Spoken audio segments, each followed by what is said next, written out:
Good morning students. Students, आज हम लोग क्षितिज गद्य का पार्ट 6 प्रेमचंद के फटे जूते पढ़ेंगे, ठीक है, जिसको लिखा है हरिशंकर परसाई ने। तो आइए हम सबसे पहले थोड़ा हरिशंकर परसाई के जीवन परिचय के बारे में जान लेते हैं, ठीक है। स्टूडेंट्स, हरिशंकर परसाई जो थे वो हिंदी के सर्वश्रेष्ठ व्यंग्य लेखक थे और उनका जन्म 1922 ईस्वी में मध्य प्रदेश में होशंगाबाद ज़िले के जमानिया नामक गांव में हुआ था, ठीक है। और वो बहुत ही जुझारू प्रकृति के इंसान थे। उन्होंने विषम परिस्थितियों में भी कभी हार नहीं मानी और सन 1995 ईस्वी में उनका निधन हो गया। अब आइए देखते हैं उनकी प्रमुख रचनाएं। उनकी प्रमुख रचनाएं हैं जैसे बहुत ही काफ़ी उनकी जो लोकप्रिय रचनाएं रही हैं, जैसे कहानी संग्रह में हंसते हंसते और उनके दिन फिरे। उपन्यास है रानी नागफनी की कहानी, तट की खोज, ठीक है। और निबंध संग्रह में है तब की बात और थी, भूत के पाँव, पीछे बेईमानी की परत और शिकायत, ठीक है। अब आइए हम कहानी की तरफ चलते हैं। तो यहाँ पे जो कहानी है वो ये है, सबसे पहले तो ये जान लीजिए कि हरिशंकर परसाई हिंदी के सर्वश्रेष्ठ व्यंग्य लेखक थे और उनका व्यंग्य लेखन पाठक में परिवर्तन की चेतना पैदा कर देता था। प्रस्तुत निबंध में लेखक ने प्रेमचंद जी के व्यक्तित्व की सादगी के साथ साथ एक रचनाकार की अंतर्भेदी सामाजिक दृष्टि का भी विवेचन किया है, ठीक है। अब आइए हम कहानी की तरफ चलते हैं कि लेखक कहता है कि लेखक के सामने प्रेमचंद का उनकी पत्नी के साथ चित्र टंगा है, जिसे प्रेमचंद ने धोती, कुर्ता और टोपी पहनी हुई है।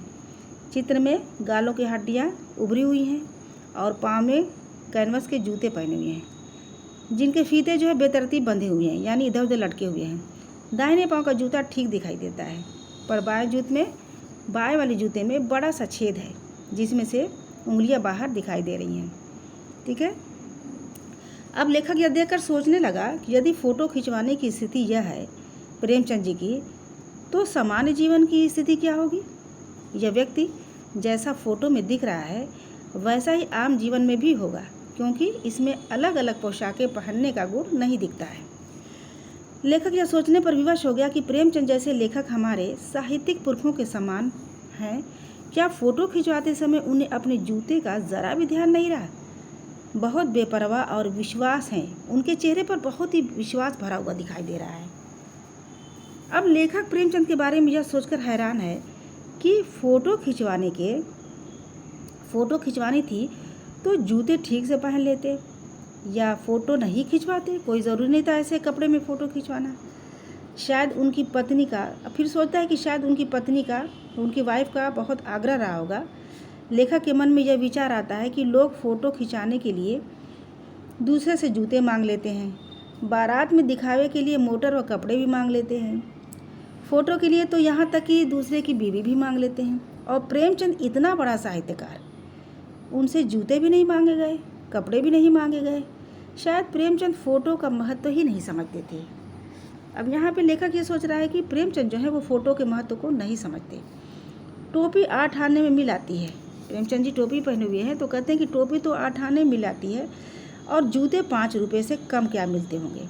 जूते 5 रुपये से, उस ज़माने की बात हो रही है कि जूते 5 रुपये से कम क्या मिलते होंगे। उस ज़माने में लेखक ने यह बात कर समाज के उन लोगों पर व्यंग्य किया है जिनके समाज में प्रतिष्ठित व्यक्ति का कोई सम्मान नहीं होता है। लेखक सोचता है कि मेरा जूता भी कोई अच्छा नहीं है, वो भी फटा हुआ है, लेकिन नीचे का तलवा घिस गया है, पर अंगुली बाहर नहीं दिखाई दे रही है। कहने का मतलब कि जूता तो लेखक का भी फटा है, पर जो दिखानी चाहिए उंगली वो दिख नहीं रही है, वो छुपी हुई है और तलवा नीचे से फटा हुआ है। जो पैर है, पैर जो है रगड़ खा रहा है, तो दोनों में अंतर है। लेखक कहता है तुम्हारा पाँव सुरक्षित है पर उंगली दिखती है और मेरी उंगली ढकी है पर पंजा नीचे घिस रहा है। मैं फटे जूते में कभी फ़ोटो नहीं खिंचवा सकता। ये जो है लेखक सोच रहा है। अब लेखक सोचता है कि प्रेमचंद की व्यंग भरी मुस्कान का क्या रहस्य है, यानी जो प्रेमचंद उस फोटो में मुस्कुरा रहे हैं वो कहते हैं कि आखिर इसका क्या रहस्य है। प्रेमचंद की मुस्कान किस घटना की ओर संकेत कर रही है। क्या होरी का गोदान हो गया, देखिए क्वेश्चन मार्क है, क्या होरी का गोदान हो गया या पूस की रात में नील गाय हल्कू का खेत चर गई। ये प्रेमचंद के उपन्यास का नाम है। इनके जो है किरदार हैं उनका नाम दिया गया है। या घीसू का बेटा माधव अपनी पत्नी के कफन को बेचकर शराब पी गया।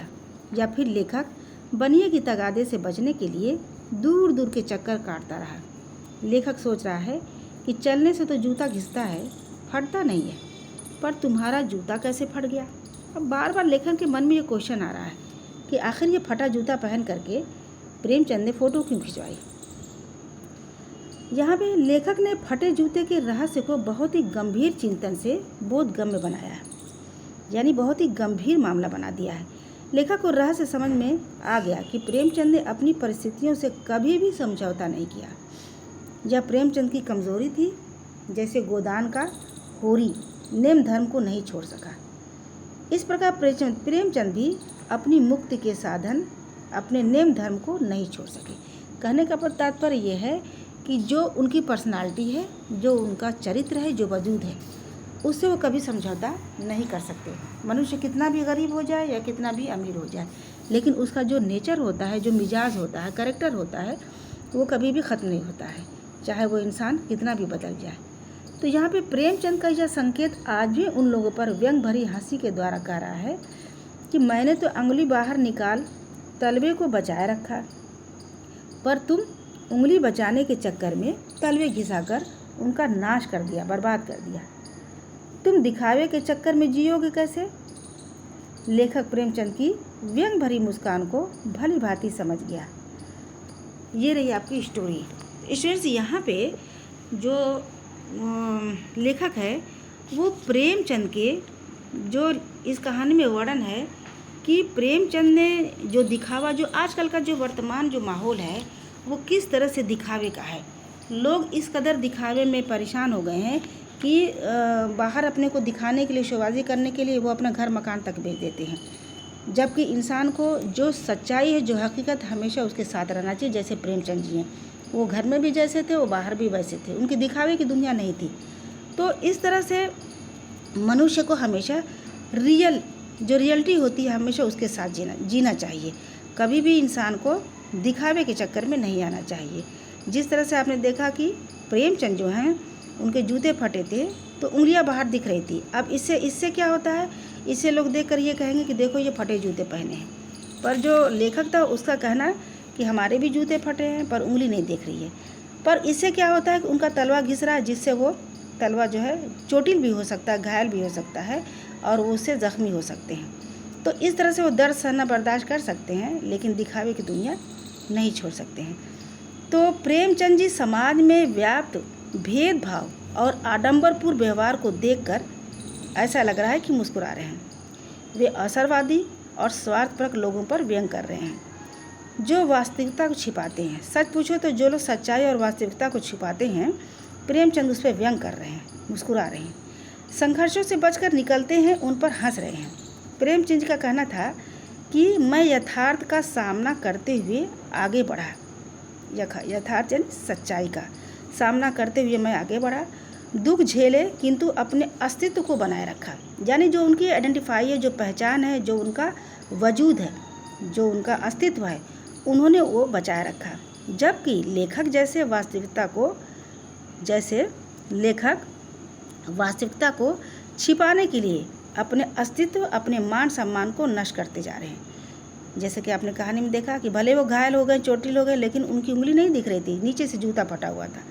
तो वो अपने अस्तित्व को छिपाने के लिए वो अपना मान सम्मान भी नष्ट कर सकते हैं। ऐसी परिस्थितियों में वे कैसे जीवन व्यतीत कर सकेंगे। अंत में लेखक यही कहता है कि वे उनके द्वारा दिए गए निर्देशों को भली भांति समझ गए हैं, यानी वो क्यों मुस्कुरा रही हैं, वो क्या निर्देश देना चाहती हैं, यह लेखक अच्छी तरह समझ गया। तो स्टूडेंट्स, ये रहे आपके कहानी का सार। नेक्स्ट वीडियो में हम आपको क्वेश्चन आंसर कराएंगे। Thank you.